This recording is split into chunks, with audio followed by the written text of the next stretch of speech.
All right, so we got the Fateful duel between Horus and Sanguinius explained. Let's go. Oh, a little cinematic intro.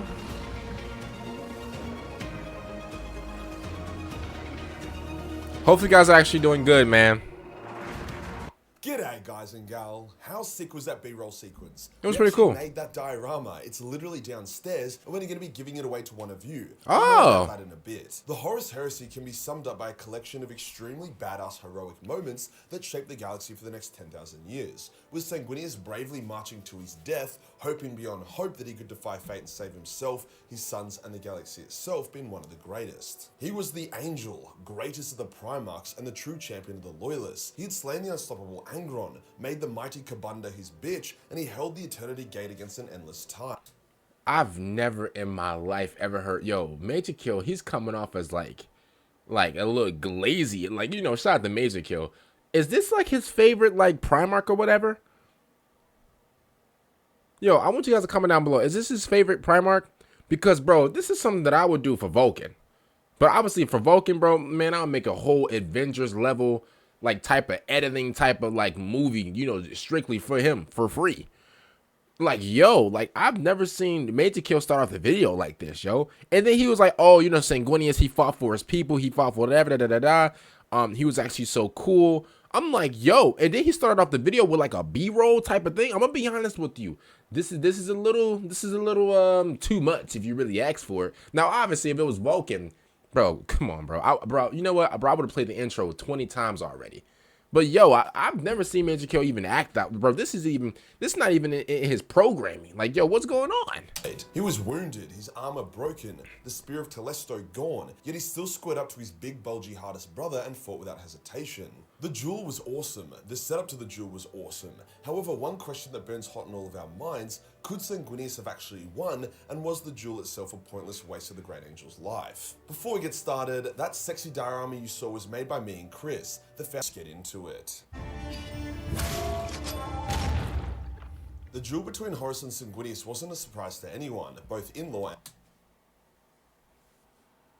Are we like, I don't know, like, are we forgetting something? I mean, it is the first video of the day, but like, are we forgetting something? I'm pretty sure. Let's get into it! Out of lore, Sanguinius had been receiving near non-stop visions of the duel for years before he faced Horus, while the Horus vs Sanguinius duel had been a part of the lore for decades before we found out what really happened. It was a massive point of fan theories and conspiracies. All we knew is that they fought and Sanguinius died, giving birth to the popular theory that during the duel, Sanguinius would fall to the Black Rage, beat Horus, and then had to be culled by a devastated emperor who was severely wounded by his berserk son. Oh, Obviously, wow. that would have been way too left of field, so that isn't how it went, but the point is that it was fun to throw around wild speculation. Okay. Here's the setup. Sanguinius' visions began getting darker and darker until he literally just foresaw Horus killing his ass in countless different ways. Chaos would literally trigger these visions within Sanguinius in order to fuck with... Bro, you know how much like that would like kind of like piss me off? If like, cause like, can't he like see it like in the future? Can't he like see in the future? Yo, imagine like I can see in the future, right? And I'm like, all right, cool. Like, you know, let me lay down real quick. Let me play like some, like some Kanye or whatever. Oh, bro, Kanye been going crazy on Twitter. Did y'all see that? Oh my goodness gracious, he been going absolutely stupid, man, bro. I went to sleep. I woke up, man. I'm seeing all types of tweets. Hey, Kanye is having his generational run on Twitter. Bro, listen, you know, his run on Twitter is undefeated. Man, once you start, you know, commenting, whatever, oh, man. Yo, if you ever seen Kanye's tweets, bro, go on Twitter right now and go look at, you know, Kanye's tweets. Man, he throwing out rockets, bro. No Elon Musk. But listen, imagine, like, you know, I lay back or whatever. I get into, like, my meditation state. And then, like, I look in the future and I'm like, yo, like, this Horus dude, like my bro, like my big bro, he's stumping me out. There's no like outcome. Like I could try to like, you know, Doctor Strange this thing, but like, bro, like there is no 14 million, like, you know, losses and one win. No, there's 14 million losses in no wins. It's GG's. It's over. I'm going to be honest with you. That would kind of piss me off. I can't lie to you. I think at that point, bro, I would like try anything and everything to like alter that, if you get what I'm saying, bro, because there's legit no way. If I'm going in the future, bro, and I'm legit getting stumped out in every which way, I'm gonna be honest with you, bro, that would kind of tick me off. That would kind of like not, it wouldn't give me like a like a hopeless like, you know, type of feel, but like, bro, you get what I'm saying? Like imagine like you and your school bully, like the guy that like pushes you in the locker, the guy that slaps your lunch out your hand and says, oh, you don't want that, the guy that just walks up to you and bullies you in front of the girls. Bro, imagine like that guy, right, imagine that, right? Imagine that guy that bullies you, right? He's constantly just like whooping you, right? Like you guys get in a fight one day, and man, he's hitting you with so many combos, bro. You might think this is a damn fast food restaurant, bro. Let me get a number 2, a number 7, number 14. You know what, man? Fuck it. Let me get all of it. Like, bro, imagine like he's just stumping you out, bro. Punches, kicks. He putting you in headlocks. The Willie Nelson, like he putting you in everything. Imagine like there's no way to beat this guy. At that point, I can't lie to you, bro. They gonna have to check my book bag, respectfully. The Great Angel felt despair and even felt the tug of the Black Rage, once actually succumbing to it temporarily after getting cum-blasted with chaotic energy, and was only stopped when the Sanguinor intervened. Unlike Conrad, Sanguinius didn't think his visions were all inevitable, which is why he maintained his sanity whilst Conrad did not. Sanguinius knew he would face Horus, but he believed he could defy fate and kill his brother. There was even one vision amongst infinite others that showed him defeating Horus. Oh, okay, so there was a, okay, nice. So there was a vision. Slim hope. Okay. One maneuver that the Warmaster wouldn't expect, and he could beat his brother and save his father. Sanguinius clung onto this one slim twist of fate and used it to strengthen his resolve and carry him through the rest of the heresy. It was actually sad to see Sanguinius, the beacon of hope, carrying such a heavy burden that weighed him down. He went from full of light and hope to being this terrible angel of darkness and retribution. He just got so fucking mad, which fair, I would be too. Facts. He trusted his fated showdown with Horus so much that even when he was stuck on the other side of the galaxy, far away from Terra, he knew he would get home.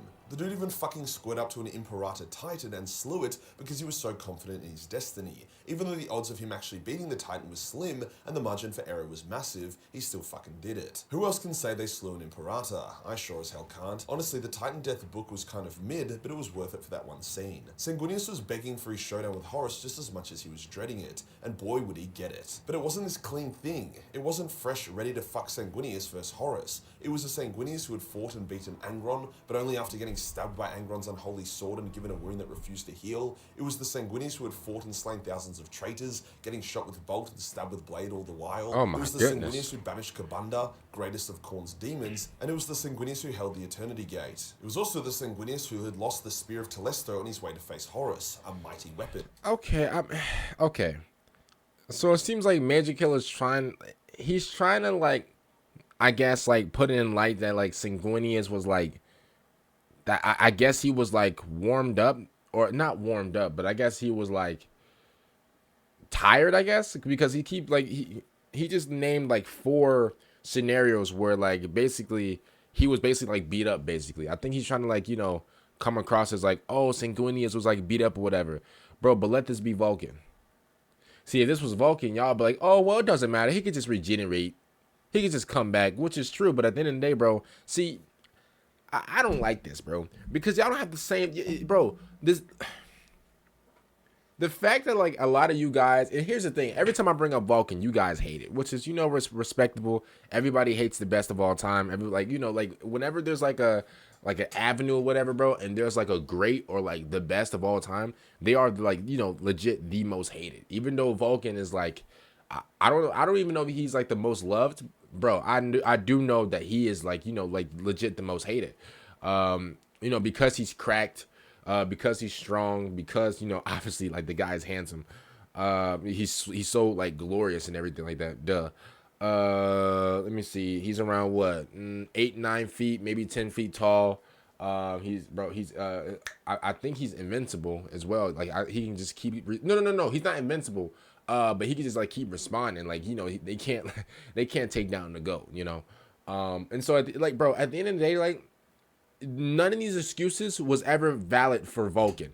If Vulcan went out, you know, against if Vulcan died to a damn orc, all of a sudden it's, oh, well, Vulcan, he's not the best. He died to an orc.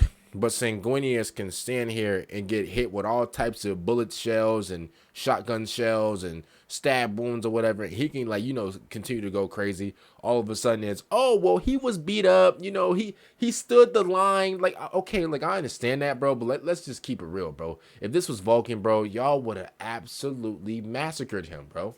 It is what it is. Listen, I know the BS. You can't fool me. I know the BS completely. If this was Vulcan, bro, there would be no excuses. There would be none. None. Oh, well, Vulcan, he can actually take the hits. Like, bro, like, there would be, bro, no reasoning at all. It's, oh, Vulcan lost to this, Vulcan lost to that. Like, I understand the BS, bro. The bullshittery is crazy. I understand that. But at the end of the day, bro, Sanguinius or whatever, I get what Majorkill. He's trying to like, he's trying to put him in like like feel sad for him light, if that makes sense. And if I'm just keeping it real with you, yeah, I feel bad for him, but at the end of the day, bro, like he lost. He lost. He put up a good fight. Yeah, cool. He had a wound that couldn't heal up because Angron, you know, he gave him a little UK shank. I understand that. But at the end of the day, bro, if this was Vulcan, man, y'all would have, bro, come on, bro. Man, if this was Vulcan, y'all would have clowned him. I'm not going to clown Sanguinius. I'm not going to stoop to that level. But, like, bro, like, let's just keep it real, bro. Like, he lost. I mean, it is what it is. It's the Sanguinius who have been holding enough doubt and insecurity to cover 1,000 lifetimes. He lost! Horus, on the other hand, had been sitting in his chair jerking off most of the heresy. His only serious wound, dealt to him by Leman, had fully healed due to the efforts of Malagurst, and he was ready to rock and roll. He had the power of chaos at his hands. However, this Horus was also extremely delusional. In his head, he thought he could create a new Mournival, with the Emperor, Valdor, Sanguinius, and some of his other loyalist brothers and rule the galaxy together, since he fucking hated his retard traitor brothers. He genuinely thought the whole join me shit was actually going to work, despite years of metaphorically licking out demonic bumhole. When our loyalist heroes teleported on board the Vengeful Spirit, they were separated. Dorn ended up in some kind of shithole Khornite desert pocket dimension, Valdor ended up somewhere, Sanguinius was closest to Horus, but also got put into a pocket dimension sort of thing. The Emperor was put as far away as possible to delay him. Now, was it the smartest move for Sanguinius to try find and solo Horus? Probably not. Did he need to do that? Maybe. But Sanguinius was never the smart Primarch, and he was extremely adamant on defying fate. In this pocket realm, the spirit of Ferrus Manus came to him to act as his guide, summoned forth by Horus as a see what I can do sort of flex thing. This did appear to be the genuine spirit of Ferrus, but due to his time in the warp, being dead and all, he was pretty subdued and seemed a bit out of it. Not the fiery Ferrus we are used to. Sanguinius speaks with this Ferrus and travels to the pocket dimension, being told that it doesn't matter where he goes because all roads lead to Horus. After a good pep talk, which ended in Ferrus saying, "Get my skull off that fucking bastard, I don't much like being a trophy," Sanguinius arrived to face his brother, a blade in Carmine in hand, after his spear was recently lost. As a note, I know a few of you nerds are like, Majorkill, your diorama of the duel has Sanguinius using the spear. That's so fucking unlore friendly. Fake fan. That was actually an oversight by Chris, who shot... Hey, the way you said Majorkill. Yo, like, bro, that's how they be. Hey, that is how they be, bro. They be like, bro, it's always the, well, actually, oh my God. And here's the thing. I don't mind that. Like, if you're coming through, like, listen, you're coming through to criticize, like, you know, what I said or whatever, I understand. But I'm going to just keep it real. And I made this evident, you know, from the stop, from the jump. I said, brother, 99, listen, and I shouldn't even, like, the fact that I even have to even say this is crazy. Because everybody should even tell by the way I'm even saying this. But I said this from the jump. I said, brother, you shouldn't take anything I say serious. Because at the end of the day,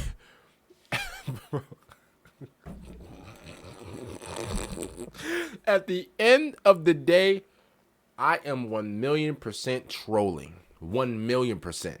That's just like my character. Now, do I like troll like in public or whatever to like random people? Never. I think that's a little irritating. I would never do that.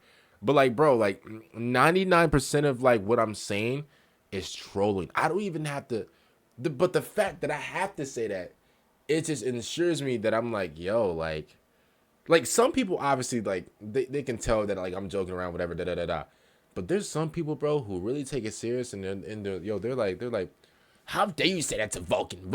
Vulcan actually did this to this. You don't even know what the lore is about. You don't even. I'm like, brother, I start scratching my chin. I'm like, okay. I'm like, somebody gonna tell him, or should I have to? Do I have to say this for the 35th time? No Kevin Durant. Do I have to keep saying this that I'm not actually like, serious about what I'm saying? Like, do I have to keep saying this? But I'm like, you know what?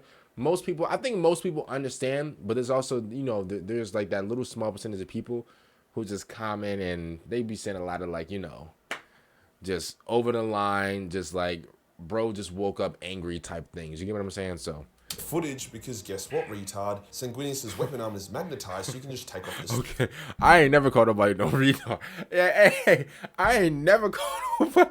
Hey, yo, the sword off, which is also supposed to be standard. Moving on, Sanguinius finds Horus and isn't too interested in the whole showdown chit-chat thingo, which upsets Horus because Horus is super fucking down for the showdown chit-chat. The two brothers fight, however Horus is actually holding back. He wanted Sanguinius to join him, so he fights with him with the immense strength of a Primarch, oh wow, not the strength of the Prince of Chaos. This is a genuine Sanguinius vs Horus duel. Both brothers get strikes in, but Sanguinius' speed is insane, especially as he flies into the air and dive bombs Horus time and time again, scoring wound after wound. Oh, he was spamming that. Amazingly, Sanguinius actually wins. He drives Horus to his knees, the War Master bleeding from dozens of deep mortal wounds. Sanguinius had won the fair fight and prepares to end his brother's life. However, Horus draws in his true power, and as Sanguinius goes to finish, Horus blocks the strike. In a panic, Sanguinius strikes again and again. Each strike is perfect as the last, but Horus blocks and parries them with ease. Horus stands back up, but despite his despair, Sanguinius doesn't back down. He strikes at Horus with everything, fighting not to survive, but to kill his brother. He takes to the air again, but with his full power, Horus reaches through the dimensions and is able to grab his brother by the foot and smash him into the ground, breaking his wing. Sanguinius didn't hear no fucking bell though. He charges his brother at the speed of light. Horus counters with the speed of darkness and again smashes his brother.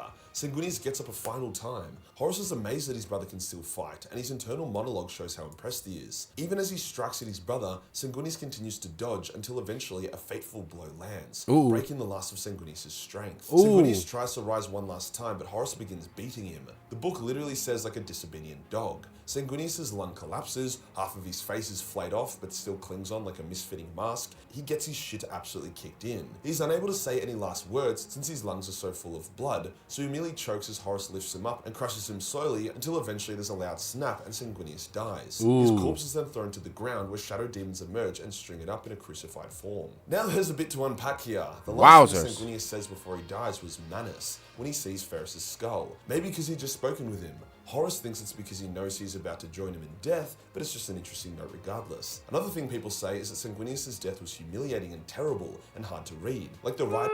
I mean, the way it sounds, I mean, bro, he did the best he could, to be honest with you. I mean, all right, yes, he won like the fair fight, but I don't think it was humiliating. I mean, let's just keep it real, bro. You went up against somebody who got like the power of like all four like gods, bro. Like, you did the best you could. I mean, well, obviously Horus was like holding back and stuff like that, but at the end of the day, I mean, bro, like you still went out like, you know, with a fight. So I don't think that's like humiliating. Just wanted to be mean-spirited and take the most noble character and give him the most ignoble death. And yeah, I get that. It's not a pretty way to die, but Sanguinius put in a fucking shift here.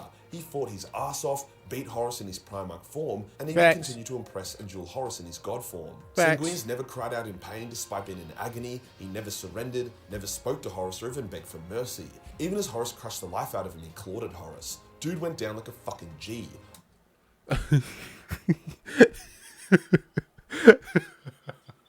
Why he said like that? I mean, to keep it real with you, yeah, that's true, bro. That's true. He wasn't screaming. He wasn't. I would not call it a shameful death. Yeah, I agree. That when Sanguinius died, there was no bright flash of light, which is usual for a Primarch death. This could be an oversight by the writer, however the flash of light is thought to be the Primarch's warp god soul escaping and returning to the warp, whereas no slain soul was able to escape the vengeful spirit. What did happen to Sanguinius' soul? Well, Primarch souls are very sturdy, however Sanguinius' soul was brutalized. As he died, many demonic things tore at it and shredded it, with only small fragments surviving, such as the fragment that appeared to Dante during the devastation of Baal. However, we don't know a whole lot about it. What we do know is that the likelihood of a Sanguinius resurrection is very, very slim. Dude was fucking like super killed. So the final two questions: did Sanguinius ever stand a chance, and was the duel and his death kind of pointless? No, he didn't stand. No, he didn't stand a chance. He put up a good fight though, a great fight. I mean, he beat. Listen. He did technically beat Horus in like the normal like the Primarch thing. Yeah, bro, he whooped his ass. But if I'm keeping it real with you, bro, hey, bro, once Horus turned on that, he turned on that Zen. He cranked that Red Bull up, bro. Once he activated those powers, it was GG. Listen, in respect for Horus for actually like you know what? I'm gonna give a little respect to him because he actually put down the powers for a little bit. He was like, you know what, man. He didn't say I don't even need this, but he was like, you know what? I want to give him the fair one. I'm going to kill you anyway, right? So it really doesn't matter. But at the end of the day, let's just see what would happen if it's just a normal battle between me and you as brother to brother. So I respect that. But then Horus not wanting to be killed, obviously, he was like, all right, come on, bro. Boop! And then, like, you know, he just powered up like a Super Saiyan. Tragically, Sanguinius never stood a realistic chance. True. Horus got way more powerful than even the visions predicted. 99% of the visions showed Sanguinius losing, and the one that didn't also low-key could have just been a cruel joke. Horus was like a living god at this point. As soon as he actually started using his real power, the fight became painfully one-sided, and Sanguinius didn't land another blow. Even if he did, it wouldn't have done much. It just wasn't happening. As for if it was pointless, it's kind of hard to say, but I guess kind of. Sanguinius didn't make a chink in Horus's armor for the Emperor to exploit, and when the Emperor did see Sanguinius' corpse, he wasn't happy, but it wasn't this defining moment that pushed him to slay Horus. However, the writers do kind of state that if Sanguinius hadn't done this, Horus would have won. They don't say why or how. Maybe it fucked with Horus's mental state and allowed the Emperor to win. So sure, worthy sacrifice, but I feel like they could have done something with the chink in Horus's armor to make it more of a show don't tell situation. Rest in peace, Sanguinius, you were a real one. If you enjoyed the video, hey, Sanguinius, bro, I'm gonna keep it completely honest with you. He died a noble death. He tried his best. I respect that. He tried his best, man. Hey, respect, man. Respect the Sanguinius, man. Comment down below, man. What do you guys think about it? I know a lot of you guys. Every time I bring up Vulcan, y'all kill me in the comments, man. It is what it is. You know what? I fully accept it. You know, man. I'm gonna just take the load. Other than that, man, make sure you guys like the video. Oh. At some point, I gotta stop setting myself up. Pause, okay? I'ma not take the load. Make sure you guys like the video, subscribe to the channel. Subscribe to the channel. I'm gonna see you guys on Mr. Mount. Peace out.